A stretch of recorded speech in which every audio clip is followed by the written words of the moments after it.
So, Jack, in part one, we talked a lot about vision, where we see ourselves this year, both professionally and personally.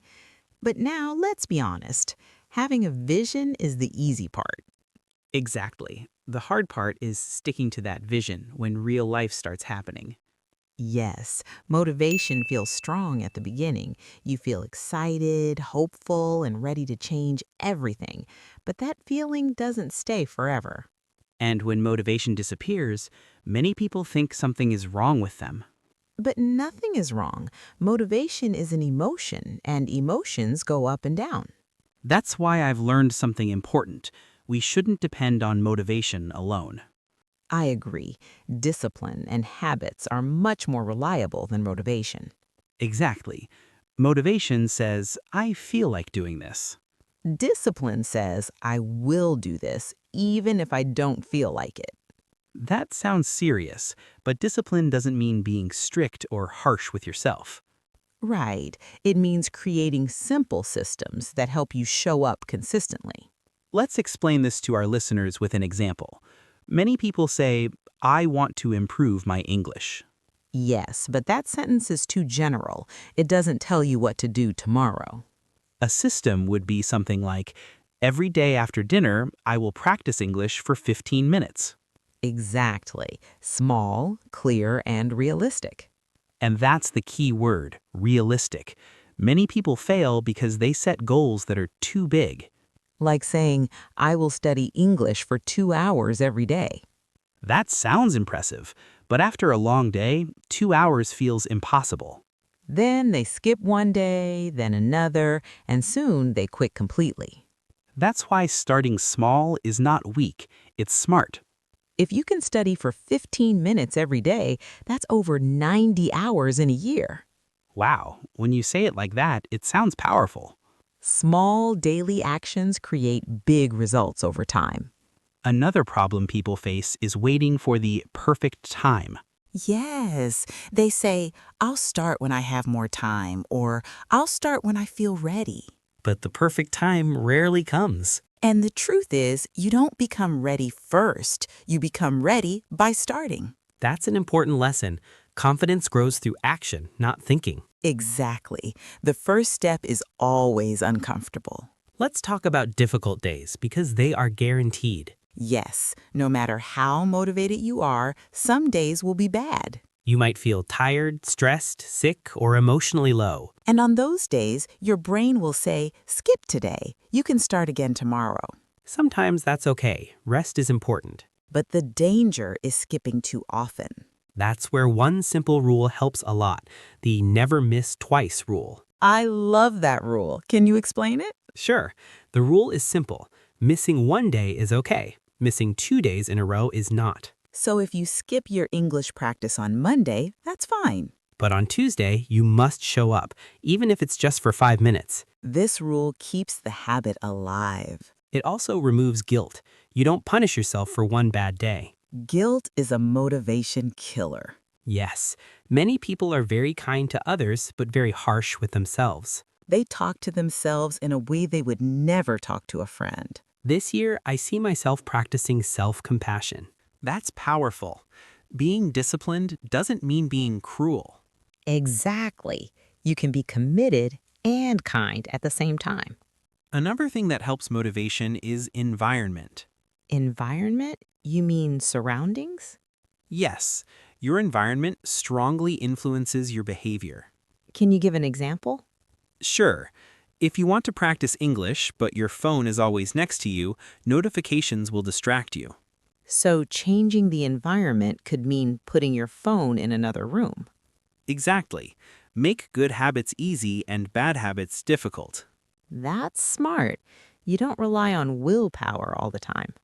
Willpower is limited. Environment is more reliable. I also like the idea of habit stacking. Yes, that's a great technique. Habit stacking means connecting a new habit to an old habit. For example, after brushing your teeth, you listen to an audio for 5 minutes. The old habit becomes a reminder for the new habit.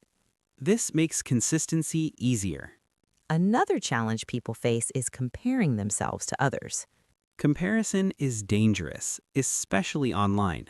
You see someone speaking perfect English and think, I'll never be that good. But you don't see their journey, you only see the result. Everyone starts as a beginner. This year, I want to compare myself only to my past self. That's healthy. Ask yourself, am I better than I was last month? Even small improvement counts. Let's talk about consistency again because it's so important. Consistency doesn't mean doing everything perfectly. It means showing up regularly, even imperfectly.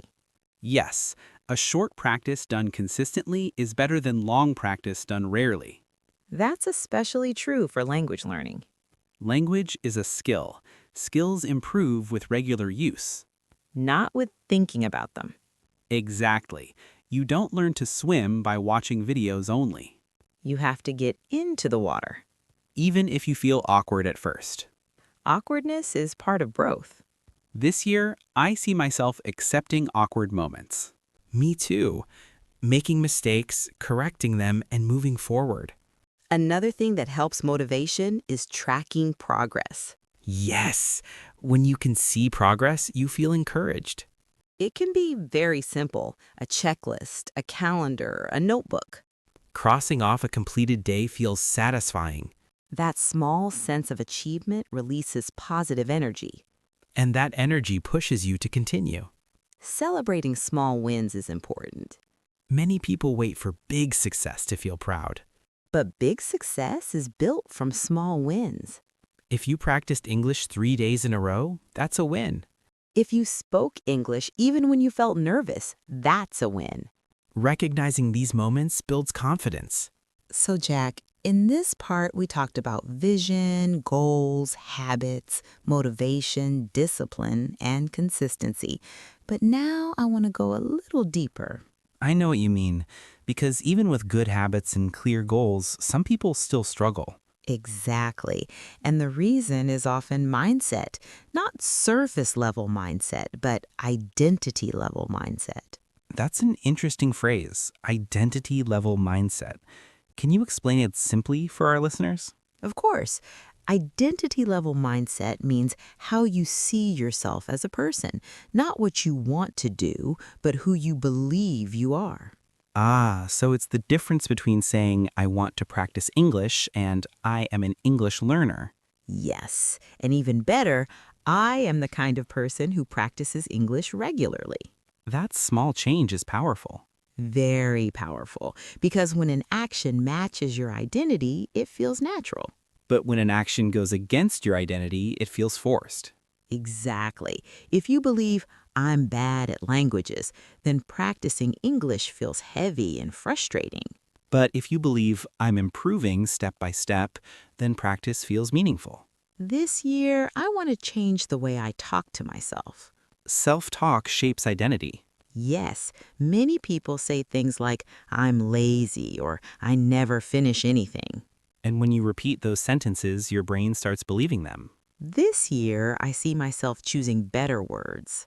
Instead of saying I'm lazy, you can say I'm learning how to manage my energy. That's a much kinder and more accurate sentence.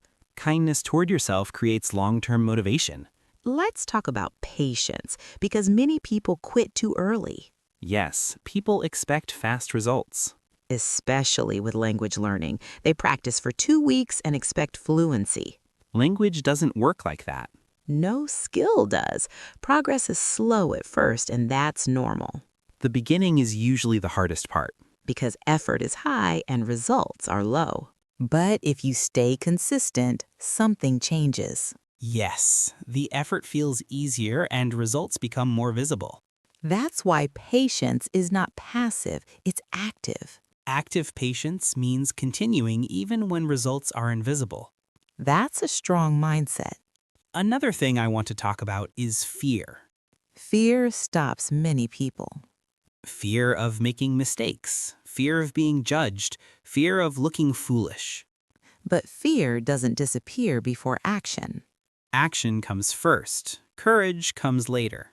That's something many people misunderstand. They think confident people are not afraid. but confident people feel fear and act anyway. This year, I see myself respecting fear but not obeying it. That's a great way to put it.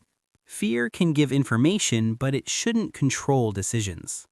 Let's bring this back to English learning. Yes, many learners understand English well but avoid speaking. Because speaking makes mistakes visible. But mistakes are proof of learning. If you're not making mistakes, you're not pushing yourself. This year, I see myself making more mistakes and being proud of them. That's a healthy attitude. Now, let's talk about long-term thinking. Long-term thinking changes everything. When you think long-term, one bad day doesn't feel like a disaster. Because you know one day doesn't define your journey. Exactly. You stop asking, did I succeed today? And you start asking, am I still on the path? That question is much more powerful. This year, I see myself playing the long game. Me too. No rushing, no shortcuts. Just steady, honest effort. An important topic is responsibility. Yes, responsibility gives power. When you blame everything on circumstances, you feel helpless. But when you take responsibility, you gain control. That doesn't mean life is fair. No, life is often unfair. But responsibility means choosing your response. And that choice shapes your future. This year, I see myself asking, what can I do? Instead of, why is this happening to me? That shift creates growth. Let's also talk about meaning. Yes, motivation lasts longer when there is meaning. Why do you want to improve your English? Is it for a job, travel, confidence, communication? When the reason is clear, effort feels lighter. This year, I want everything I do to connect to meaning. Not just busy work, Not just checking boxes. but real progress toward a meaningful life. Now, before we close, let's speak directly to our listeners. Yes, if you're listening right now, this message is for you. You don't need to change your whole life overnight. You don't need perfect discipline. You don't need to feel motivated every day. You only need to start and keep coming back. Even on slow days, Even on difficult days, your progress matters. your effort matters. And your future self will thank you. So let's end with one simple challenge. Yes, take a moment after this episode ends. Ask yourself, where do I see myself this year? Be specific. One goal for learning or career, One goal for health or personal growth. one goal just for happiness. Write them down. Because written goals feel real. And then choose one small action you can do today. Not tomorrow, today. That's how change begins. One small step. Taken consistently. Thank you so much for listening to Daily English Speaking Practice.